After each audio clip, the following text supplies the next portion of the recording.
Let's take a look at this example.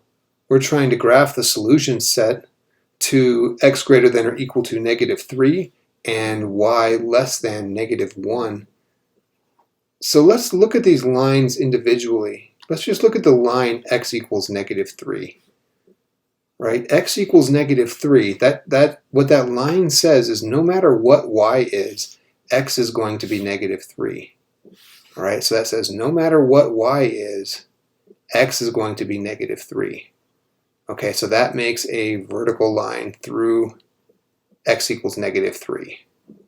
So x equals c for any number c is always a vertical line. Okay, and I made it a solid line because it is greater than or equal to. So that's a solid line. Now let's do that. So greater than or equal to, just think of the x-axis, right? We used to just graph these on an x-axis. If we were graphing this just on the x-axis and we wanted to graph x is greater than -3, well, we would start at -3 and we would shade off to the right on the line, right? We would go up like this. Well, now we're shading this entire region, but it's still the same deal here. Greater than means shade to the right. Okay, so there's that one. Now let's take a look at this y part here. Let's look at the line y equals -1. Right, so this line, what this says is no matter what x is, y is -1. And I'm going to make this a dashed line because there's no equals here. So this is dashed.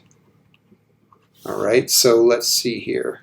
So this says no matter what x is, y is -1. So y is -1 here, y is -1 here, y is -1 here.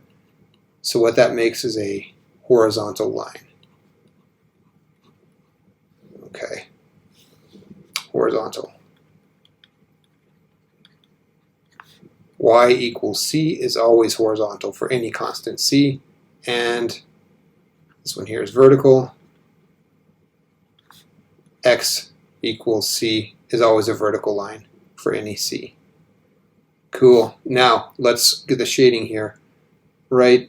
If we were just shading this on the y-axis and we wanted to just look at the values of y less than -1 on the y-axis, everything less than -1 would go down on the y-axis like this. Less than goes down, less than goes down. So like this. Okay. Now this is getting pretty messy.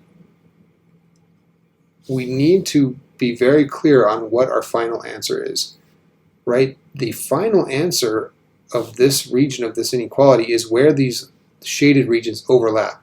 So I'm going to be extra careful to just shade the overlap. This is my actual answer here, right? All this stuff in here.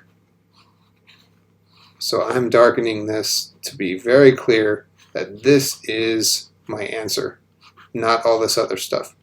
Right? You may also want to go back and erase the other shading, whatever you need to do to make it very clear that, so I'm going to erase it, that this one region down here is the shaded region.